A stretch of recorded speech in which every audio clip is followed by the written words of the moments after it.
Resumen imposible. Mati Colombati te ordena las noticias en un país imposible de resumir. Maldita suerte, una mirada crítica de una realidad absurda. Y ahí va, viernes 29 de mayo. Muchas repercusiones todavía a nivel mundial de la noticia que nos enterábamos ayer en vivo del nuevo Papa, la herencia de Francisco y también, como lo va a contar Ori, los ultraconservadores ya salieron a cruzar fuerte al nuevo Papa. Obviamente, ¿qué le deben estar diciendo de todo, no? Progre, woke, marxista y no sé cuántas cosas más. Hasta Steve Bannon, en la previa, ¿no? de la elección, había...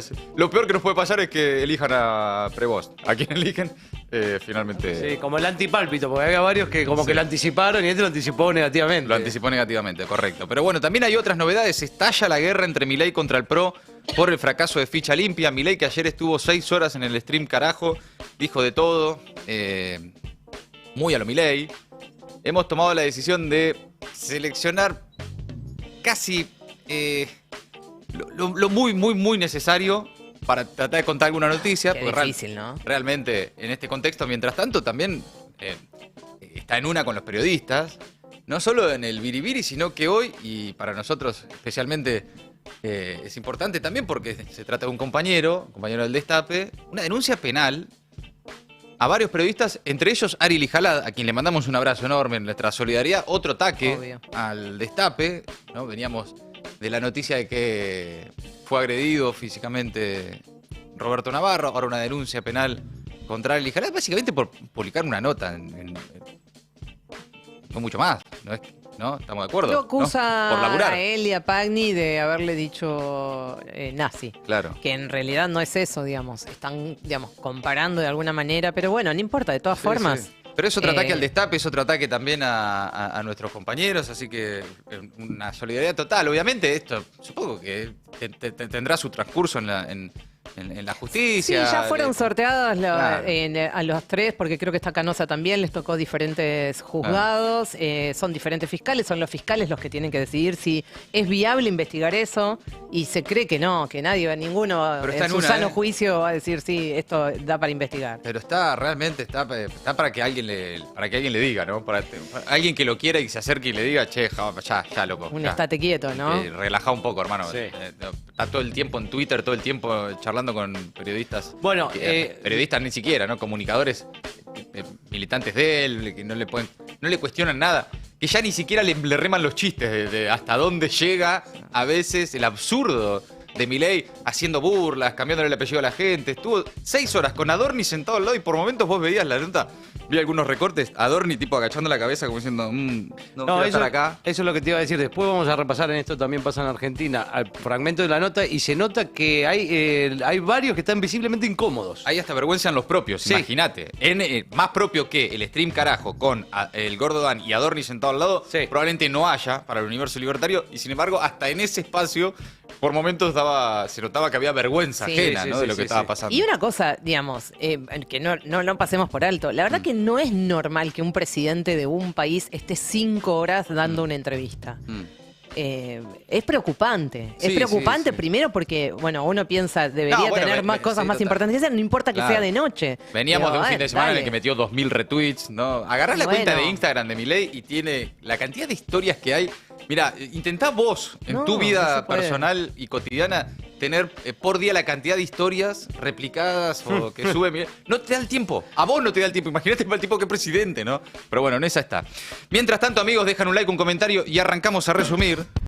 El Papa León XIV asumirá oficialmente su cargo como líder de la Iglesia Católica el domingo 18 de mayo, en la misa papal en la Plaza de San Pedro. Hoy, en su primera misa como pontífice, el Papa recordó a su predecesor, el argentino Francisco. A ver. Hoy también son muchos los contextos en los que la fe cristiana se retiene una cosa absurda, algo para personas débiles y poco inteligentes, contextos en los que se prefieren otras seguridades distintas, como la tecnología, el dinero, el éxito, el poder o el placer.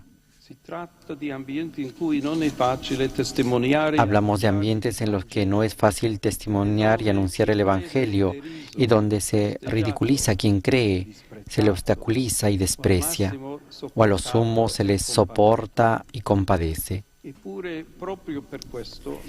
sin embargo, precisamente por esto son lugares en los que la misión es más urgente, porque la falta de fe lleva a menudo consigo dramas como la pérdida del sentido de la vida, el olvido de la misericordia, la violación de la dignidad de la persona en sus formas más dramáticas, la crisis de la familia y tantas heridas más que acarrean a la sociedad.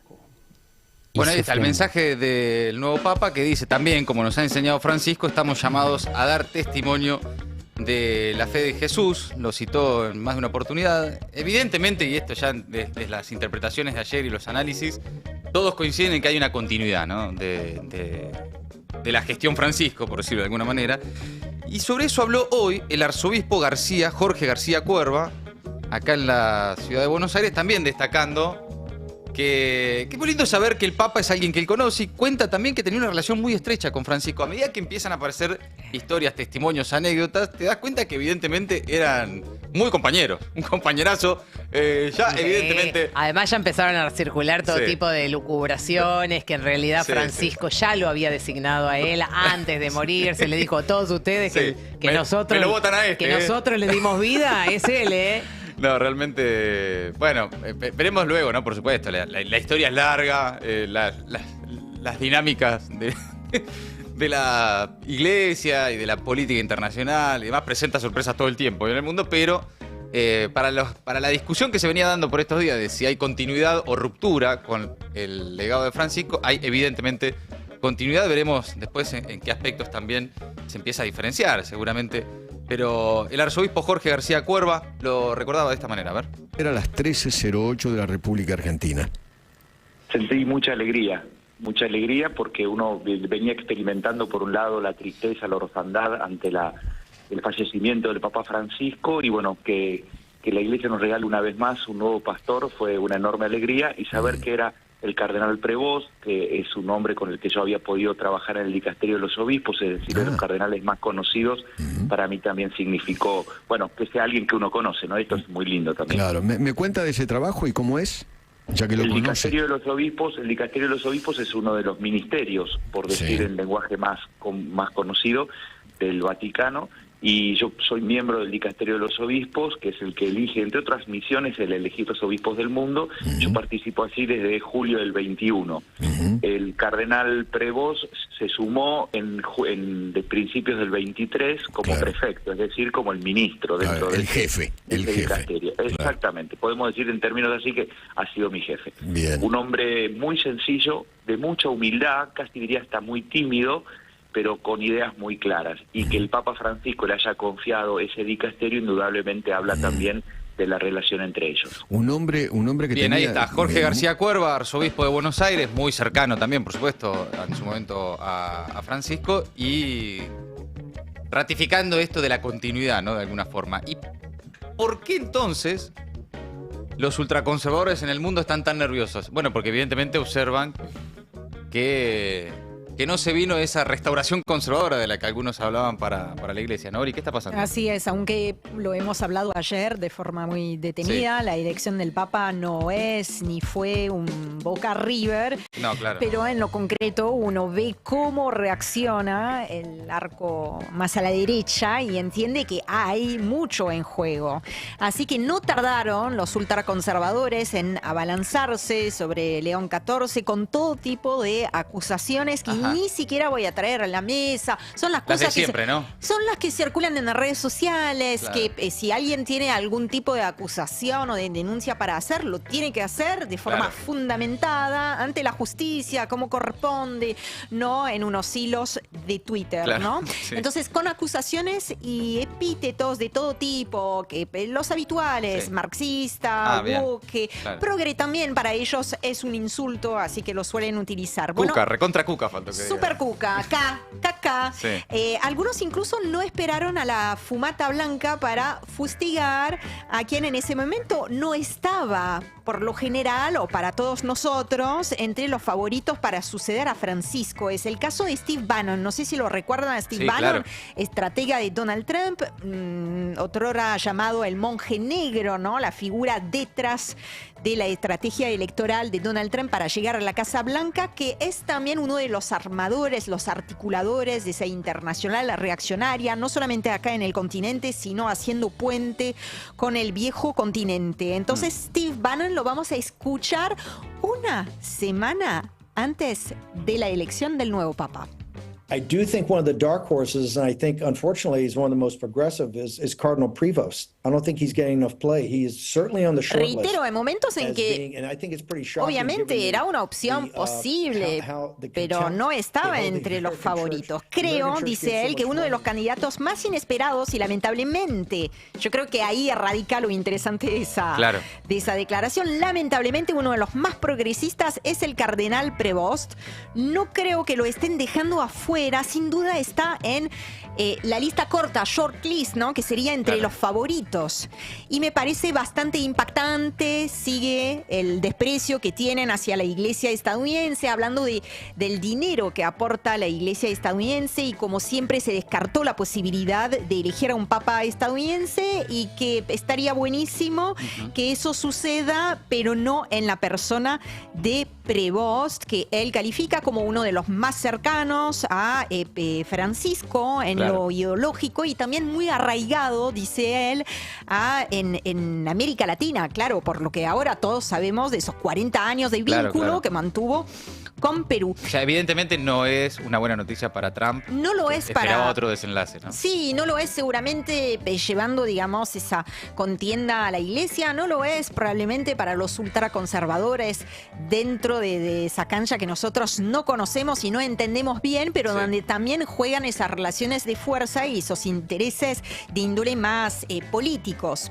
Ahora, te quiero contar, aprovechar que hay quienes esperan saber mucho más de León XIV y sus compromisos con más ansias que otros. Todos queremos saberlo todo, pero hay gente que tiene todavía más ansias. Es el caso de las más de 400 personas que todavía se están refugiando en la iglesia de la Sagrada Familia de Gaza.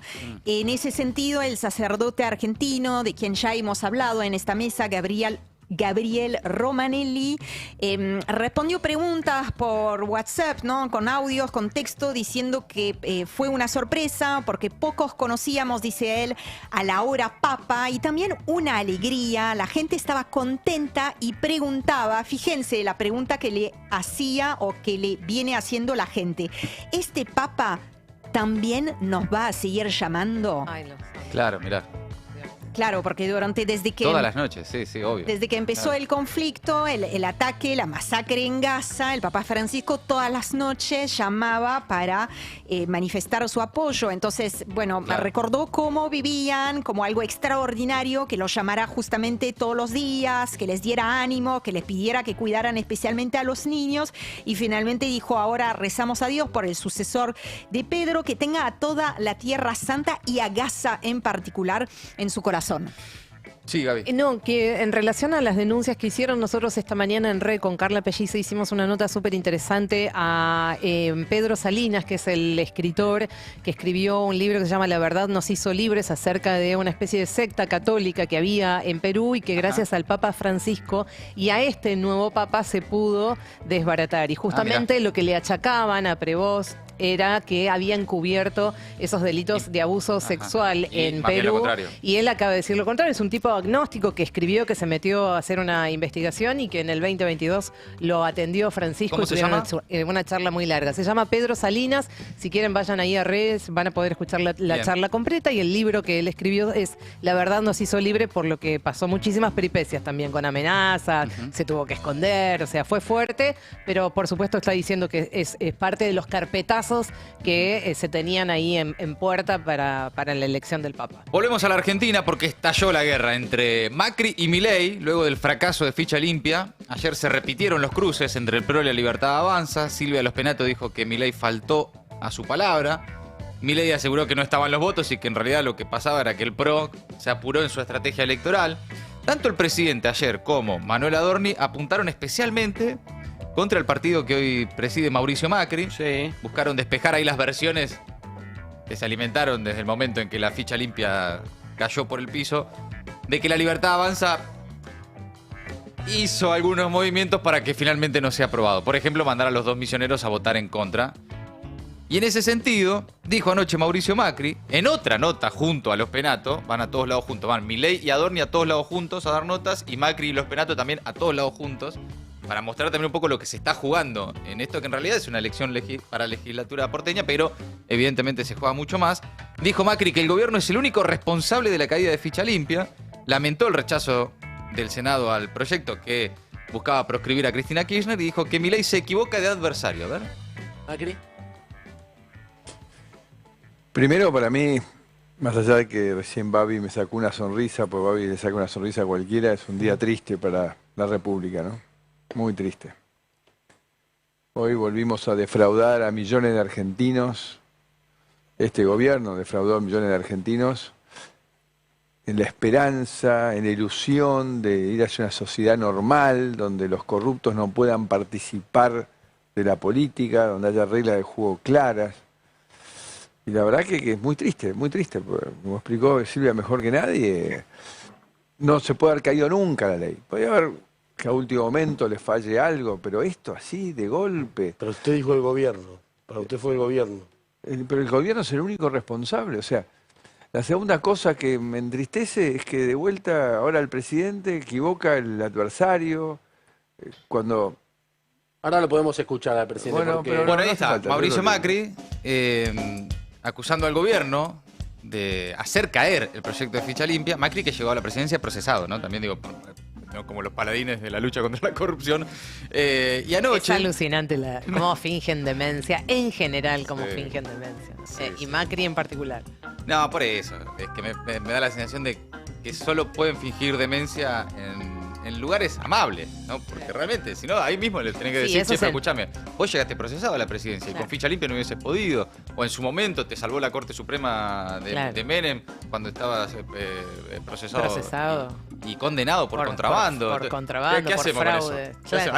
¿Alguien le puede preguntar? Bueno, por Sería eso se interesante entiende poder- que no dan notas en No, otros claro. lugares que no sean los No por ahora, adscriptos. No por ahora, pero está tan preocupado Macri que hay alguna ¿sí? idea de que pueda empezar a abrir el juego hacia otras fronteras. Mira vos. Milei dijo anoche, en este stream eterno de 6 horas en el canal Libertario Carajo, que los Penato quería utilizar la aprobación de ficha limpia para inflarse su propia campaña. A ver.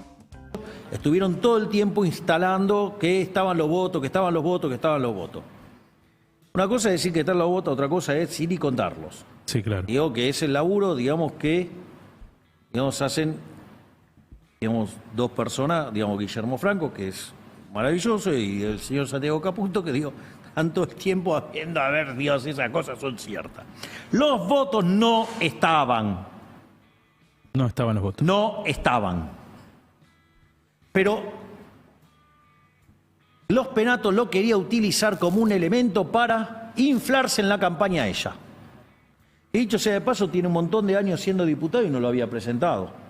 Dicho sea de paso, el PRO gobierna hace 17 años en la ciudad y tampoco la tiene. No hay Bueno, ficha limpia en la y no hay ciudad. ficha Ahí limpia. está la disputa entre Macri y Milei entonces, por el proyecto de ficha limpia que se cayó. Todos vimos lo que sucedió, no le dieron los números al PRO para aprobarlo. El PRO dice que es por culpa del gobierno, que mandó a votar en contra a los 2 misioneros Claro. que venían votando todo tal como pedía la Casa Rosada. Todo lo que se dio en las últimas horas también, ¿no? De que es Misiones la provincia que más ATN recibe por lejos sobre cualquier otra provincia. Y la especulación, las suspicacias en realidad, sobre qué fue lo que los hizo cambiar de opinión. Claro. Si fue que llamó a alguien del gobierno nacional y le dijo, che, mirá, nos conviene que ficha limpia no salga. ¿Por qué? Bueno, porque quieren mantener a Cristina en juego para confrontar con ella. O porque no le quieren dar a los jueces, que muchos consideran que maneja Macri, el poder de, en algún momento también, Ah, claro. inhabilitar a algún candidato de la Libertad Avanza. Porque Dijeron, che, a nosotros no nos conviene darle este poder a los jueces del killer. Vamos a dejar que esto No, suceda. si boludos no son, Claro, Está claro que no. Te juro que boludos no son, Claro, lo que, Está no, claro que no. lo que no entendí, Mati, digamos, Sí. como que esa parte de la conspiración que plantea el PRO la entiendo. Que, lo que no entiendo es la parte de la conspiración que plantea el gobierno. ¿Por qué el PRO y con qué mecanismo el PRO haría cambiar esos 2 votos de...? Porque también lo están acusando prácticamente de hacerlo a propósito, de hacer caer la ley a propósito. La Libertad Avanza acusa al PRO de llevar al recinto una votación sin tener los números. Apresuradamente para que Los Penato, que es una de las impulsoras del proyecto, capitalice ese, entre comillas, triunfo a pocos días de la elección porteña, candidata del PRO para la legislatura porteña, y que por apurarse y por querer un triunfo político para la campaña de Los Penato hicieron caer un proyecto que a la Libertad Avanza le interesaba muchísimo. Muchísimo. Esa es la discusión. Re estoy para esa. En fin, ¿no? Mientras tanto habrá que ver qué pasa ahora con los aliados en el Congreso y si esto empieza a hacer crujir esas alianzas entre el oficialismo y los oficialismos paralelos, con las oposiciones amables. En el Senado especialmente los legisladores desconfían ahora de su par y empiezan a intercambiar acusaciones. Después porque además esto sí, va a haber otros proyectos y cómo vuelven ahí. Después las cosas se resuelven, ¿no? Sí, hay que ver si tiene consecuencias y me imagino que el gobierno tiene que haber evaluado cuál es el mal menor o el daño menor en ese sentido. Una hipótesis es esta, por supuesto, que hay muchos jueces que responden a Macri. Claro. Y después la otra es ver si se rompe ese equilibrio que por ahora habían tenido, sobre todo en la Cámara de Diputados, con los aliados del PRO. ¿Y qué pasa con eso? Y en el Senado también, porque vos en el Senado tenías los 38, que es todos menos el kirchnerismo, votando todo lo que el gobierno quería, todas las leyes del gobierno. Y Lustó, bueno, que era casi el único radical que por lo general votaba en contra de su propio bloque y demás. Veremos si eso recompone un poco las fuerzas en el Congreso.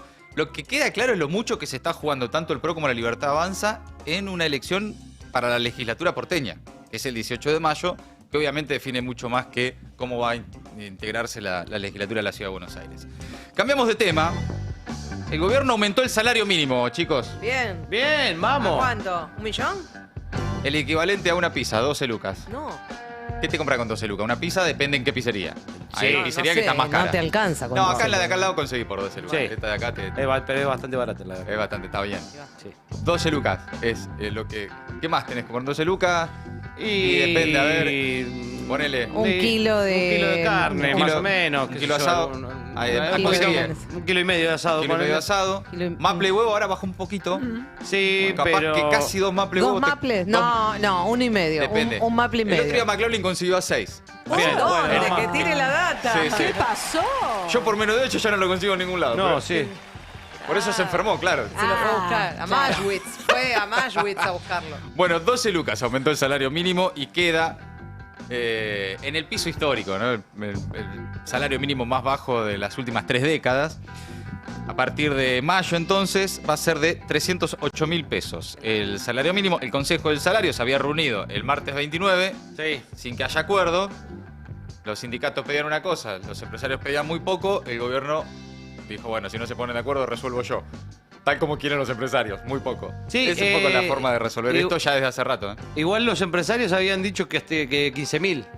Sí, El gobierno dio menos de lo que estaban ofreciendo los empresarios. Sí, porque le pareció que era mucho. Le pareció que era mucho lo que estaban dispuestos a dar los empresarios. Claro. Bueno, recordemos que ayer Milei dijo en un discurso que los trabajadores son quienes extorsionan a los empresarios, no al revés, que no existe la explotación laboral, sino que son los trabajadores los que extorsionan a los empresarios porque a cambio de su trabajo les exigen dinero. Increíble, ¿eh? Chicos. Esos laborantes, la verdad. Yo sabía que sabía. Sí, sabía yo que también era así. tenía sospecha. Era ¿eh? cuestión de que alguien lo dijera para que nos diéramos cuenta. Sí. A mí siempre la duda me entra en relación a si él sabe que está diciendo una pelotudez enorme o realmente ¿Se dan lo cuenta de cree. la pelotudez que estoy diciendo? Claro, Sí, la sí, verdad yo que me sí. doy cuenta. Lo que pasa es que el problema es que vos te des cuenta. Claro. Posta que no lo sé si es que es un, bueno, que sabe. depende. O directamente se la cree. A mí el dato Depende de qué hablemos, pero sí. que me mataba de lo del salario mínimo, que la hora de trabajo queda en menos de 1.600 pesos. Sí. Que eso sí que no compraba. O sea, una hora de trabajador es lo más barato que hay. Son 3 Guaymallén y no sé si hay otra cosa que puedes comprar. Bueno, el salario mínimo perdió 33,5% de poder de compra desde que asumió Milei, que ya venía cayendo, ¿no? El salario mínimo, recordemos, venía cayendo fuertemente desde por lo menos 2015, pero está por debajo de cualquier de cualquier número digno. Por debajo de cualquier número digno. Sí, Ya sí, el sí, sí. salario mínimo en la Argentina. Y este es un aumento que es una burla. Mientras tanto, la industria no para de caer. La industria manufacturera en realidad creció 5,2% interanual comparado con marzo del año pasado. Claro. Que era una masacre. Pero bajó 4,5% respecto al mes previo. Que es como le gusta medir supuestamente las cosas a los libertarios. Mes contra mes, no interanual. Bueno, en comparación con el mes previo, 4,5 puntos la caída de la industria según datos oficiales del INDEC. Si se compara con marzo de 2023, la producción industrial fue 17% menor. Hay un hilo de Daniel Steingart, investigador de la Fundación Fundar también, que cuenta ahí que la producción industrial cerró el primer trimestre de 2025 con números para el olvido. Si bien hubo una mejora respecto a los niveles muy bajos de principio de 2024, en plena recesión, la recuperación que había comenzado a mediados de ese año se frenó y así el primer trimestre terminó con una caída de casi el 10% en comparación con el mismo periodo de 2023 y marca ahí algunos datos claves para tener en cuenta y para entender por qué esto que él dice. Punto número 1, más importaciones, misma demanda interna. El consumo interno se mantiene relativamente estable respecto a 2023, pero las importaciones aumentaron un 17%. Esto se debe en buena medida a la apertura comercial y a la apreciación del tipo de cambio, básicamente el dólar barato, que abarata los productos importados y de los bienes a costa de desplazar la producción local. Menos trabajo argentino, obviamente. Punto 2, la caída fue generalizada. De las 16 ramas industriales que mide el INDEC, 14 produjeron menos que hace 2 años. Solo crecieron otros equipos de transporte impulsados por el boom del ensamblado local de motos, favorecido por el regreso del crédito y la facilidad para importar esas partes, y tabaco, las únicas 2 actividades que mejoraron. Y el punto 3, el golpe más fuerte, en las industrias ligadas a la construcción. Las mayores caídas se dieron en minerales no metálicos, cemento, vidrio y demás, metales básicos, acero y hierro, de ahí las parálisis que veníamos viendo en empresas gigantes como Asindar y demás. Y la producción fue alrededor del 25% menor a la del 2023. Son números brutales, de guerra, de pandemia. La mínima obra pública no compensada por la reactivación de la obra privada explica este punto. Cuenta ahí Daniel Steingart. Y mientras tanto, amigos, cambiamos de tema. Este domingo votan 4 provincias. Estamos acá en la conversación de la agenda porteña, muy metidos en la del 18 de mayo, que es el otro domingo. El otro domingo. Pero este domingo votan 4 provincias, elecciones legislativas en Chaco, que va a elegir 16 diputados provinciales para renovar parte de la legislatura local. En Jujuy, que van a votar para elegir 24 diputados provinciales, concejales y también representantes de las comisiones municipales. En Salta se van a elegir 30 diputados y 12 senadores provinciales, además de convencionales municipales y concejales en distintas localidades. Y votan también en San Luis, en la provincia de San Luis. Votará 22 diputados provinciales titulares y suplentes, 4 senadores provinciales y también hay renovación en esa provincia en consejos deliberantes de intendencias.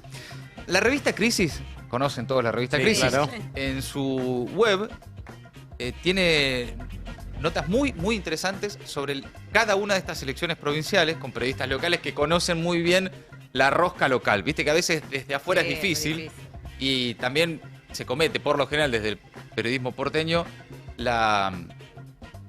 el error de analizar con lógicas nacionales o lógicas porteñas las disputas provinciales. Por lo tanto, tengan cuidado el lunes, luego de estas 4 elecciones provinciales, con intentar nacionalizar los resultados de lo que vamos en esas 4 provincias, porque son lógicas muy particulares.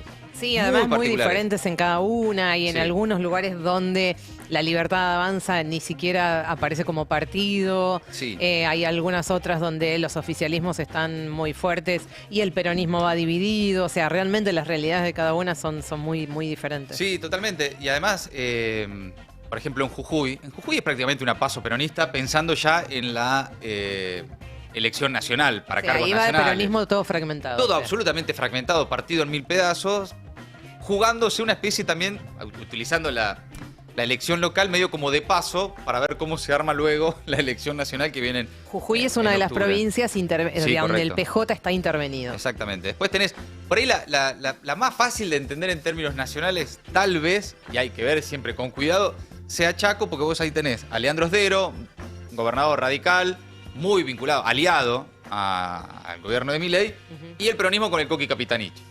y no mucho más. Entonces ahí, más o menos, si querés y si tenés muchas ganas de nacionalizar un resultado, capaz hay algo, pero ni siquiera, tampoco es la misma lógica. Ahí sí hay Libertad Avanza. Hay Libertad Van Avanza. todos juntos. Después en San Luis no hay Libertad Avanza. De hecho... En San Luis se pelearon tanto que el gobierno nacional dijeron, bueno, listo, nadie usa el sello de Libertad Avanza. Claro, pero hay dos listas libertarias, creo. Sí, pero que no reconoce Karina Milei. Claro. Y no tienen sello. No son nuestras, dicen. Pero la de Chaco también, tampoco es un armado tan de Karina, porque es más de como que arreglaron con el gobernador lo que no quiere Karina. Claro, pero delega...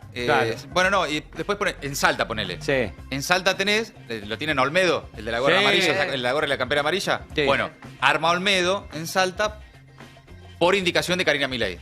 Es un armado local, la cargó de Olmedo, con las lógicas locales, qué sé yo.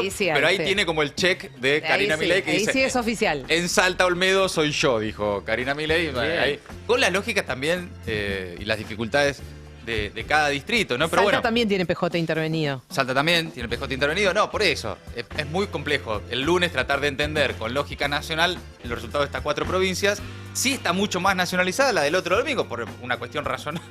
Lo que estás viendo. A Milei de campaña con Adorni, a Macri de campaña con los Penatos, a todos nacionalizando la discusión de un territorio que es casi esencialmente de agenda nacional, porque básicamente la agenda nacional está concentrada en el AMBA, ¿no? Digamos, Santoro solito, va solito. Él mismo dijo, Santoro de Santoro, va dice solito. Él mismo dijo. Mejor así, dijo, Claro. dejen. Bueno, amigos, hasta ahí entonces el resumen imposible de Maldita Suerte. Maldita suerte. Maldita suerte. En El Destape 1070.